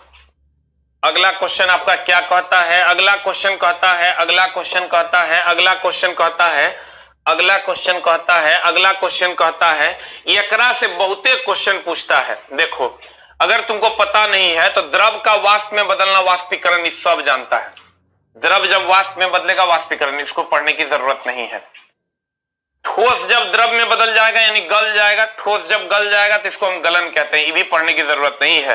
द्रव यानी पानी ठोस में बदल जाएगा, इसका जमना कहते हैं, ये भी पढ़ने की जरूरत नहीं है। और ये 3 चीजें मात्र तुमको जो जाननी है वो है तुम्हारा, एक तो ठोस में गैस, ये सब जानता है, ठोस का गैस में बदलना, ये ठोस का गैस में बदलना ये सब जानता है। ऊर्ध्वपातन, रुक जो ऊर्ध्वपातन यानी सब्लिमेशन। देखो ठोस का सीधे गैस में बदल जाना ऊर्ध्वपातन, ठोस का सीधे गैस में बदल जाना ऊर्ध्वपातन, और गैस का सीधे ठोस के रूप में बदलना डिपोजिशन। अब वाष्प जो होता है उसको द्रव में अगर बदल देते हो तो ये संघनन। ये 3 गो चीजें पूछी जाती है, यही 3 गो तुम हाईलाइट करेगा और यही 3 गो सर पढ़ेगा। ये 3 गो एकदम बाद बाकी पढ़ने की जरूरत नहीं है, सब जानता है। के नहीं जानता है जग में कि द्रव जब गैस में बदलेगा तो वाष्पीकरण? कौन नहीं जानता है? ठोस जब द्रव में बदला यानी बर्फ पानी में बदल गया तो गल गया तो गलन, और द्रव जब ठोस में बदला यानी पानी जो है बर्फ बन गया तो जमना, ये सब जानता है। खाली ये ध्यान में रखना, वाष्प जो होता है वो द्रव में बदलता है, संघनन कहलाता है, और गैस सीधे ठोस में बदलता है, डिपोजिशन कहलाता है, और ठोस सीधे गैस में बदलता है, ऊर्ध्वपातन कहलाता है। यही 3 को पूछता है, तीनों को एकदम हाईलाइट करके ध्यान दे देना, मामला एकदम टाइट है। चला हो गया, एकदम 3 को पढ़ के जाना। वाष्प द्रव में बदलता है संघनन, गैस का सीधे वाष्प में ठोस में बदलना डिपोजिशन, और ठोस का सीधे गैस में बदलना ऊर्ध्वपातन। इसी को सर स्टेबल फॉर्म में भी दिया हुआ है।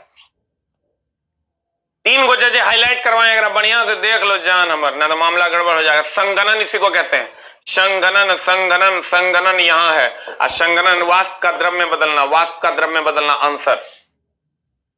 सोचना, द्रव है यानी पानी है, पानी गैस में बदल जाता है वाष्पीकरण, गैस जब पानी में बदल जाएगा तो संघनन, और ठोस बर्फ है, बर्फ जब गल जाएगा तो गलन, अब द्रव है पानी, या पानी ठोस में बदल जाएगा तो जमना यानी फ्रीजिंग, आंसर। तू जो कह दे तो दुनिया में बाहर आ जाए। अगला क्वेश्चन, अगला, मोटर गाड़ी के रेडिएटर में चला, ये रेडिएटर का मामला है, तोरा जहां भी पानी मिले ना, आंसर में मार देना विशिष्ट उष्माधारिता उच्च, ठीक है, हो जाएगा सब जगह विशिष्ट उष्माधारिता उच्च, विशिष्ट उष्माधारिता उच्च। और जब ये बर्तन मिले, खाना बनाने वाला जो बर्तन होता है उसमें मारना विशिष्ट उष्माधारिता निम्न। इसको एक साथ देख लो, कहीं कोई झोल मत करना।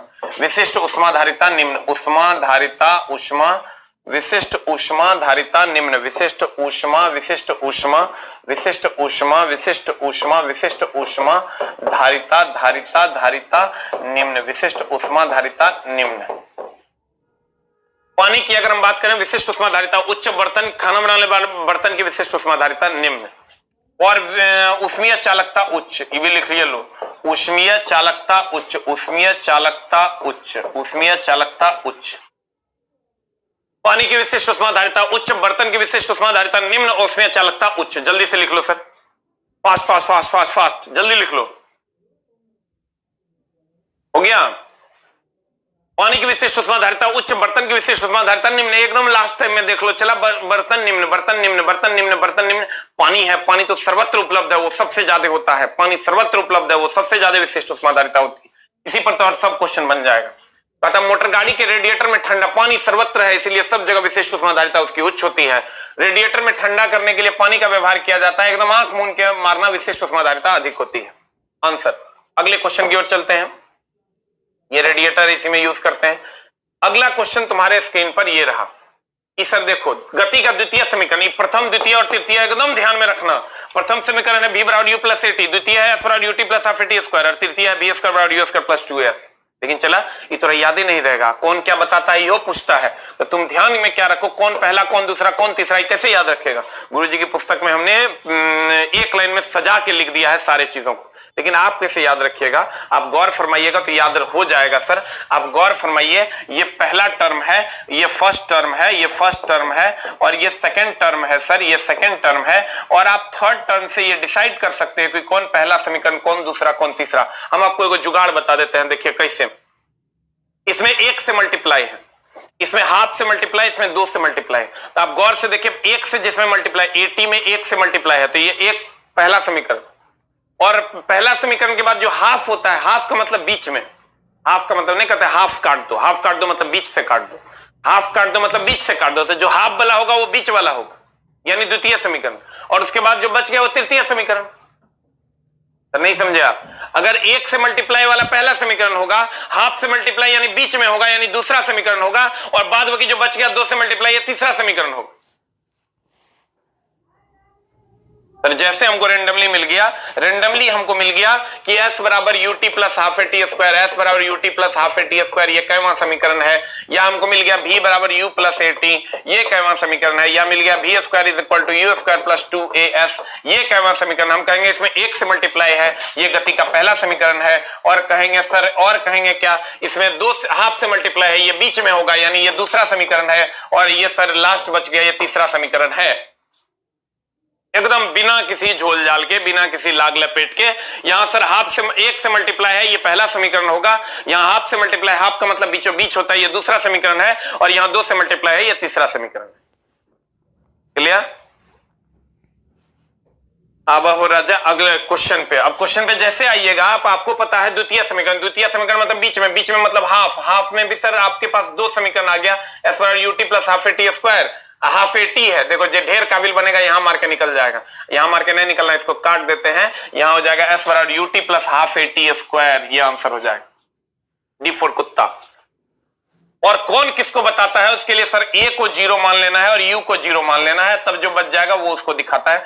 s को खाली विस्थापन भी कहते हैं, स्थिति भी कहते हैं। यहाँ u को 0 मान लो, a को 0 मान लो, तो v और t बचा, यानी वेग और समय को बताता है। यहाँ भी सर a को 0 मान लो, u को 0 मान लो, तो ये s और t बचा, तो यानी विस्थापन और समय को बताता है। यहाँ भी u को 0 मान लो, a को 0 मान लो, तो यहाँ वेग और विस्थापन बचा, ये वेग और विस्थापन को बताता है। तुम बोलोगे नहीं समझे सर, तो नहीं समझे तो सर समझिए कि आपको क्या करना है और कैसे करना है। u को 0 मान लीजिए, a को 0 मान लीजिए अपने मन से, तब जो बच गया वो उसी को बताता है। u 0, a 0, तब बचा विस्थापन और समय, तो ये विस्थापन और समय को बताता है। यहाँ भी u 0, a 0, तो ये बचेगा वेग और समय को बताता है। u 0, a 0, ये बच गया वेग और स्थिति को बताता है या विस्थापन को बताता है। You will get the answer. ठीक है।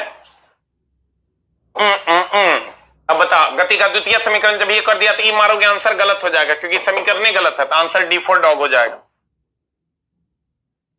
अगला कहता है सर शून्य त्वरण का अर्थ है, शून्य त्वरण जब ये कह दिया तो वेग एक समान होगा। देखिए सर, शून्य त्वरण जब ये कहे ना, तो क्या क्या चीजें क्लियर हो गई। शून्य त्वरण अगर हो गया तो इसका मतलब एक समान चाल कह सकते हो, एक समान। एक लड़का फोन क्या कहता, सर आपके प्रैक्टिस सेट में दी क्वेश्चन गलती है, आप कहते हैं गलती नहीं है, प्रैक्टिस सेट में है। आज जब क्वेश्चन देखते हैं तो क्वेश्चन सही है। कल एक लड़का कहता है केमिस्ट्री में आए सर ये क्वेश्चन तो गलती है, बाप रे इतना खून खोल गया कि बता नहीं सकते। आज छोटा वो क्वेश्चन तुम समझ नहीं पाओगे, इसका ये मतलब थोड़े क्वेश्चन गलत है। कहते हैं एक समान चाल कहे, एक समान वेग कहे तो त्वरण का मान शून्य होगा, एक समान वेग कहे त्वरण का मान शून्य होगा। या बल का मान अगर 0 है तब भी त्वरण का मान 0 है। बल का मान अगर 0 है तब भी त्वरण का मान। क्वेश्चन पूछता है कि अगर किसी वस्तु पर कोई बल नहीं लग रहा है तो त्वरण का मान क्या होगा, 0। जल्दी से तीनों पॉइंट लिख लो। देखें अगर सर शून्य त्वरण एक समान चाल होगा या एक समान वेग होगा या बल का मान 0 होगा तब त्वरण शून्य हो जाएगा। जल्दी से लिख, जल्दी जल्दी जल्दी जल्दी जल्दी। हो गया? आंसर बताइए। शून्य त्वरण का अर्थ क्या है? वस्तु का वेग स्थिर होता है, वस्तु का वेग कम होता है, वस्तु का वेग बढ़ जाता है, वस्तु का वेग शून्य होता है। बता क्या हो जाएगा? वस्तु का वेग अस्थिर होगा तो आंसर शून्य त्वरण हो जाएगा। अब वेग शून्य होगा तो विरामावस्था में आ जाएगा। वस्तु का वेग अगर कम हो गया, वस्तु का वेग कम हो गया, वेग कम हो गया तो ये मंदन हो जाएगा। और अगर वस्तु का वेग बढ़ गया तो ये त्वरण हो जाएगा। और अगर वस्तु अस्थिर है तो ये शून्य त्वरण हो जाएगा। Answer answer answer answer answer answer. अगला क्वेश्चन की ओर चलते हैं। हम इसलिए थोड़ा सा स्लो कर देते हैं सर कि आप लिख भी पाओगे। गति का दूसरा समीकरण, दूसरा जब ये कह दिया है मतलब बीच में, अब बीच में मतलब हाफ बला, हाफ बला मतलब एस पर UT plus half T square. देखो क्वेश्चन सीधा उसी कलम पर जाएगा। तो इसका यू और ए काट दो, यू और ए काट दो तो एस और टी बचा। यानी एक में कह रहा है कि समीकरण डैश और समय के बीच, तो समय तो है ही है, एक बच गया विस्थापन। विस्थापन को ही स्थिति कहते हैं, स्थिति और विस्थापन एक ही है। आंसर मार दो, you will get the answer. Exam time में सर नहीं कदर फास्ट होना होगा तब मजा आएगा गेम में। क्वेश्चन को देखते आऊं खा जाएगा मेरा चेला। हो गया? अगला हम ये बतेबे किया तुमको कैसे कैसे करना है। अगला अस्थिर अवस्था में सर एफ बराबर एम ए का क्वेश्चन खूब पूछ रहा है। कुल दूरी क्या होगा? नहीं, एस बराबर UT plus half T square, जो तीनों समीकरण में वी बराबर यू प्लस एटी, ये सब का क्वेश्चन खूब पूछ रहा है। तुम करना क्या सर? तुम कुछ मत करना। एक अस्थिर अवस्था, जब ये अस्थिर अवस्था कह दिया यू का मान 0 ले लो अपने मन से। के बाद एक नाव सीधी रेखा पर नियत दर से इतना मीटर पर सेकंड स्क्वायर के त्वरण से, यानी ए का मान ले लिया 3 मीटर पर सेकंड स्क्वायर, 8 सेकंड तक गति करता है, यानी टाइम का मान हो गया 8 सेकंड तक गति करता है। इस समय के दौरान नाव द्वारा तय की गई कुल दूरी क्या होगी? एस बराबर व्हाट? जे कह रहा है वो लिखना दो, जे समीकरण लगेगा वो लगा दो, खट से लगा दो। तुम्हारे पास जो समीकरण है, तुम्हारे पास समीकरण है v बराबर u प्लस ए टी, तुम्हारे पास समीकरण है s बराबर u t plus half a t square, half a t square, तुम्हारे पास समीकरण है v square is equal to u square plus 2as। अब तुम देख लो कौन सा समीकरण लगेगा। u a t s जिसमें होगा u तो है, a तो है, t है, s नहीं है, u भी है, a भी है, t भी है, s भी है। खट से लगा दो s बराबर u t plus half a t square और तुम्हारा काम हो जाएगा। लगाओ और you will get the answer. S U का मान 0 है, इंटू टी का मान 8 है, अब प्लस हाफ ए का मान कितना है? चला ए का मान 3 है, इंटू टी स्क्वायर यानी 8 का स्क्वायर है। इसको सॉल्व कर लीजिए, you will get the answer. कितना आता है बताइए? क्वेश्चन नंबर 15 का आंसर बताओ। सी नंबर आ रहा है 96 मीटर। क्वेश्चन नंबर 15 का आंसर आ जाएगा 96 मीटर। अब क्वेश्चन में क्या करना है? चला क्वेश्चन में ये प्रॉपर्ली ध्यान रखना कि जो गिवन दैट है वो निकाल लो और जो इक्वेशन सूट करता है वो लगा दो, लगभग सारा क्वेश्चन बन जाएगा, डरने की जरूरत नहीं है। ठीक है, आइए सर अगले क्वेश्चन की ओर चलते हैं। कुछ नहीं करना है, जो गिवन जैसे अस्थिर अवस्था कर दिया, यू का मान 0 ले लिए, ए का मान दिया हुआ है, टी का मान दिया हुआ है, एस मांग रहा है, तो जो समीकरण सूट करे जिसमें ये चारों चीजें होंगी वो लगा देंगे। तुम कहेगा ये वाला लगा देंगे, तो देखो तुम यू ए टी एस, यहाँ यू तो है, ए तो है, टी नहीं है, इसलिए ये समीकरण नहीं लगेगा। यहाँ यू तो है, ए तो है, टी तो है, एस नहीं है, इसलिए ये समीकरण नहीं लगेगा। यहाँ यू भी है, ए भी है, टी भी है, एस भी है, ये समीकरण लग जाएगा। अगला क्वेश्चन कहता है एक स्थिर बल 2 सेकंड की अवधि के लिए, 2 सेकंड यानी टाइम का मान दे दिया 2 सेकंड, डरना नहीं, गिवन दैट निकालो। 5 केजी, एम का मान जे न्यूमेरिकल हम जे टाइप करवा रहे हैं, फिक्स है सर, बहुतों बार पूछा है। ठीक है, अब आप में रहेगा कि नहीं रहेगा ये नहीं पता, लेकिन बहुत बार पूछा है इसलिए मैं वो करवा रहा हूं। एम का मान 5 केजी से यह वस्तु का वेग 4 मीटर पर सेकंड से 7 मीटर पर सेकंड कर देता है। यू का मान है 4 मीटर पर सेकंड और भी का मान कर दिया ये 7 मीटर पर सेकंड, तो कहता है बढ़ा देता है तो बल की मात्रा क्या होगी। चला एक दो क्वेश्चन इसमें पूछ रहा है। एक तो तुमको ये जानना होगा कि ए बराबर भी माइनस यू बाई टी होता है, त्वरण बराबर वेग में परिवर्तन बटा समय होता है, और एफ बराबर एम ए होता है, और एफ बराबर एम ए होता है तो एम और ए के जगह भी माइनस यू बाई टी भी हम कह सकते हैं। ये तीनों फॉर्मूला से सबसे ज्यादा सवाल अगर टॉप 5 फॉर्मूला से पूछा है तो उसमें ये फॉर्मूला भी है। पूरे के पूरे फिजिक्स में अगर सबसे ज्यादा सवाल टॉप 5 फॉर्मूला से पूछा गया तो उसमें एक फॉर्मूला ये भी है। अब बता क्या हो जाएगा? यहां से हम खट से लगा देंगे सर, देख रहे हैं यू भी टी एम दिया हुआ है, एफ मांग रहा है तो ये फॉर्मूला लगा दो। एफ बराबर क्या हो जाएगा, एफ बराबर हो जाएगा एम, एम का मान कितना है 5, भी कितना है, भी कितना है 7 -4, अब बटा टी का मान कितना है, टी का मान दिया हुआ है 2 सेकंड। आंसर बताओ कितना हो जाएगा, 7 में से 4 गलो 3, 3 5 15 बटा 2, एफ बराबर हो गया 7.5 आंसर। सबसे ज्यादा टॉप 5 ये फॉर्मूला रहा सर पूरे के पूरे फिजिक्स में, टॉप 5 में से एक। ए बराबर भी minus you by T, F बराबर एम ए और एफ बराबर एम भी माइनस यू बाई टी। तो सर इसको जल्दी से जल्दी नोट कर लीजिए, एकदम जल्दी से जल्दी नोट कर लीजिए और आंसर बता दीजिए सर। C4 कैट, कैट बोले तो 7.5 हो गया।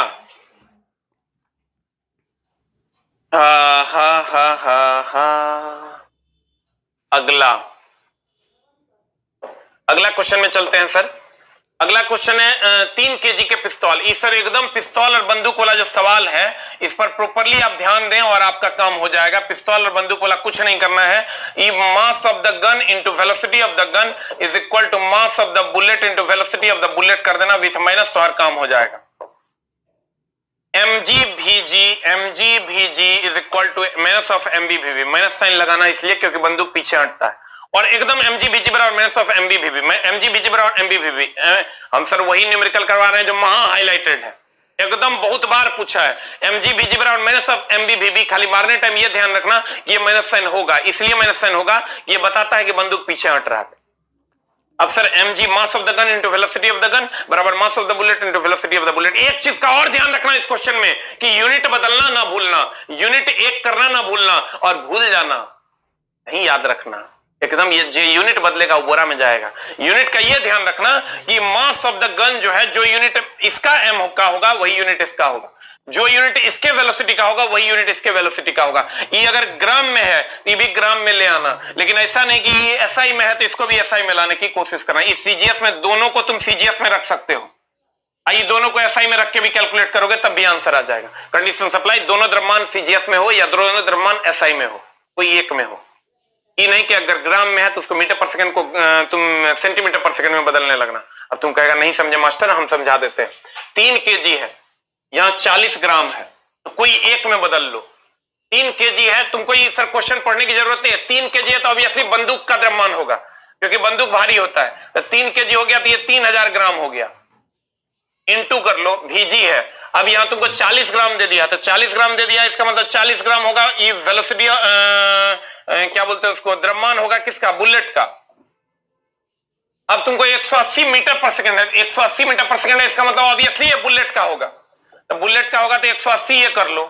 और अगर तुमको इसका मतलब दूसरा वेग मांग रहा है, इसका मतलब वेलोसिटी ऑफ द गन मांग रहा होगा। पढ़ने की जरूरत नहीं है, क्वेश्चन ऐसे बनाना कि जो 3 केजी है इसका मतलब ये बंदूक का होगा, 180 मीटर पर सेकंड है इसका मतलब ये बुलेट का वेग होगा, और 40 ग्राम दिया हुआ है इसका मतलब ये बुलेट का द्रव्यमान होगा। इसका मतलब जो मांग रहा है वो वेलोसिटी ऑफ द गन है, और खट से निकाल दो, you will get the answer. नहीं तो गोंगो गोंगो करते रह जाओगे, मामला गड़बड़ हो जाएगा। बता आंसर क्या होगा, व्हाट इज आंसर, आंसर क्या हो रहा है? क्वेश्चन नंबर 17 का आंसर बता। C4 कैट आएगा, माइनस में ही आंसर होगा क्योंकि यहां माइनस साइन है। माइनस साइन ये बताता है कि बंदूक पीछे आएगा। सॉल्व कर लीजिए, you will get the answer. कुछ नहीं करना है सर। 3 केजी है इसका मतलब मास ऑफ द गन है ये, 40 ग्राम है इसका मतलब मास ऑफ द बुलेट है ये, और 180 मीटर पर सेकंड इसका मतलब वेलोसिटी ऑफ द बुलेट होगा, और जो मांग रहा है इसका मतलब वो वेलोसिटी ऑफ द गन होगा। हम आपको थोड़ा सा फास्ट कर रहे हैं सर, और कुछ नहीं कर रहे हैं।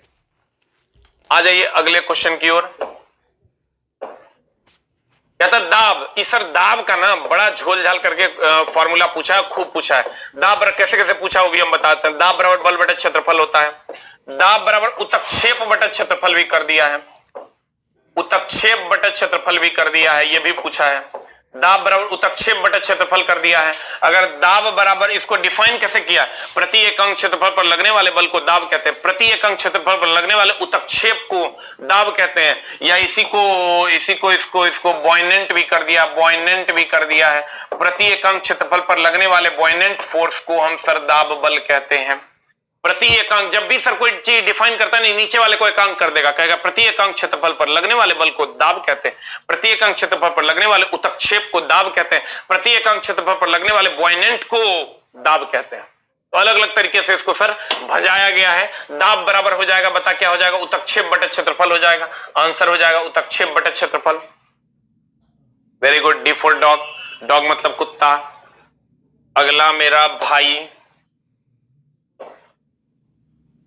तंत्रिका आवेश। जब ये तंत्रिका कह दिया मतलब विद्युत रासायनिक अभिक्रियाएं होती है सर। जो तंत्रिका तंत्र जो होता है ना आपका, तंत्रिकाएं जो होती है वहां पर जो सर प्रकृति होती है वो विद्युतीय रासायनिक होती है, विद्युत रासायनिक होती है, केवल विद्युत नहीं होती है, केवल विद्युतीय तरंगे वहां पर नहीं जाती। इसलिए देखना जो भी मस्तिष्क में तुमको जहां भी दिखाई देगा, जहां भी मस्तिष्क का तुम फिगर देखोगे वहां पर एकदम तुमको चार्ज लगेगा कि ठनका ठनक रहा है, वज्रपात हो रहा है। इसका मतलब वहां जो आवेश है सर वो विद्युत रासायनिक है, विद्युतीय नहीं मार देना, मामला गड़बड़ हो जाएगा। नर्वस सिस्टम को जरूर पढ़ के जाना, न्यूरॉन वगैरह से खूब क्वेश्चन पूछ रहा है। ऐसे अंग जो विभिन्न कार्यों में उपयोग होने के कारण काफी असमान हो सकते हैं लेकिन उनकी मूल संरचना भ्रूणीय प्रक्रिया में समान रहती है, क्या कहलाते हैं? बता आंसर क्या होगा? आंसर हो जाएगा समजात अंग कहलाते हैं। जैसे सर हाथ है, इसकी क्रियाएं अलग अलग है दोनों हाथों की, लेकिन सर अगर भ्रूण की बात करें तो दोनों का भ्रूण एक ही है, इसको हम समजात अंग कहते हैं। और समजात अंग हो गया तुम्हारा हाथ और पैर, और समजात अंग हो गया अवशेषी अंग हो गया जो अवशेष छोड़ता है, समरूप अंग हो गया जो समान रूप के अंग है, उसे हम समरूप अंग कहते हैं। अब आ जाइए सर एक बार शॉर्ट रिवीजन कर लेते हैं और यहां पर आते हैं, ये विद्युत रासायनिक होगा, विद्युत नहीं मार देना। अगला क्वेश्चन में आता है दाब बराबर बल बटा क्षेत्रफल होता है, उत्क्षेप बटा क्षेत्रफल मार देना या बॉयनेंट बटा क्षेत्रफल मार देना। अगला बस थोड़ा सा रिवीजन कर लेंगे हम लोग, और इसमें क्या करना है, जो सबसे ज्यादा द्रव्यमान होगा वो मास ऑफ द गन हो जाएगा, जो सबसे कम द्रव्यमान होगा मास ऑफ द बुलेट हो जाएगा, और जो सबसे ज्यादा वेलोसिटी होगा बुलेट का वेलोसिटी होगा। इसका मतलब जो मांगेगा वो निकाल देंगे। इस F बराबर ma, A बराबर v minus u by T, इस पर बहुत सारे सवाल पूछे गए हैं। S बराबर ut plus half T square पे भी सर एक सवाल आप प्रैक्टिस कर सकते हो। और ये पहला दूसरा समीकरण जो पहले एक से मल्टीप्लाई है पहला समीकरण है, हाफ से मल्टीप्लाई दूसरा है, और दो से मल्टीप्लाई ये तीसरा है। कल भी आपकी क्लास है सर। शून्य त्वरण का अर्थ है, शून्य त्वरण का अर्थ है एक समान चाल, एक समान वेग और बल का मान 0। गति का द्वितीय समीकरण की अगर हम बात करें, द्वितीय समीकरण मतलब हाफ से मल्टीप्लाई होगा वो द्वितीय समीकरण होगा, लेकिन ध्यान से जल की विशिष्ट उष्माधारिता उच्च होती है और बर्तन की निम्न होती है। इस लास्ट टाइम आप सर सुन लोगे तो छप जाएगा। अगर संघनन की बात करें सर, गैस द्रव में बदलता है, संघनन कहलाता है। परम शून्य तापमान 0 से 273 डिग्री से कम। निम्न से कौन सा मिश्र धातु टीन है? सोल्डर। ये एकदम मिश्र धातु याद कर लेना। ये सर विस्थापन अभिक्रिया, विस्थापन को प्रतिस्थापन कहते हैं। एकल और द्वि रहेगा तो मारेंगे, नहीं रहेगा तब विस्थापन मारेंगे। एक्टिनाइट जब भी शुरू होगा सर, एक्टिनाइट जब भी शुरू होगा सीरियम से शुरू होता है, थोरियम से शुरू होता है। लेंथेनाइट जब भी शुरू होगा सीरियम से शुरू होगा। मैग्नीशियम, मैग्नीशियम 282 हो गया, 282 हो गया, प्लस 2 हो गया, माइनस में होबे नहीं करता है। इस सर घटा देंगे, न्यूट्रॉन n बराबर a माइनस जेड कर देंगे। वह रासायनिक क्रिया जो बंधन जिसमें परमाणुओं के संयोजन से अणुओं का निर्माण होता है विद्युत रासायनिक बल कहलाता है। 7 से 14, 7 से अगर 14 की ओर जाओगे क्षारीयता बढ़ेगा, OH माइनस बढ़ेगा। थैंक यू वेरी मच, नमस्कार। मिलते हैं सर, कल भी हमारी क्लासेस है सुबह वाली, शाम वाली नहीं होगी कल, लेकिन सुबह वाली क्लास कल है। थैंक यू वेरी मच, नमस्कार।